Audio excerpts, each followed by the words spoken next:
की शुरुआत इस वक्त की बड़ी खबर से करेंगे। पाकिस्तान की तरफ से दरअंदाजी की बड़ी कोशिश नाकाम की गई है। जम्मू कश्मीर के सांबा सेक्टर में दरअंदाजी की कोशिश की गई है, जिसे फोर्सेज ने नाकाम बना दिया है। बीएसएफ ने दरअंदाजी की कोशिश को नाकाम बनाया है।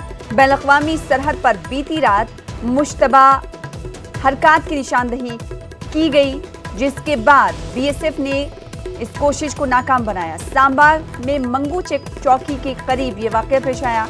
चौकस फौजियों ने पाकिस्तानी समत में चलाई गोलियां, जिस पर पाकिस्तानी फौज ने भी फायरिंग की। तो इस वक्त की बड़ी खबर, पाकिस्तान की जानिब से वक्तन फवक्तन दरअंदाजी की कोशिश की जाती रही है। ऐसे में एक बार फिर से बड़ी कोशिश को नाकाम बनाया गया है। बीएसएफ ने दरअंदाजी की कोशिश को नाकाम बनाया है। बैनुल-अक़वामी सरहद पर बीती रात मुश्तबा हरकत की निशानदही की गई थी, जिसके बाद चौकस फौजियों ने पाकिस्तानी समत में गोलियां चलाई, जिस पर पाकिस्तानी फौज ने भी जवाबी फायरिंग की थी। सांबा में मंगू चेक चौकी के करीब ये वाकया पेश आया।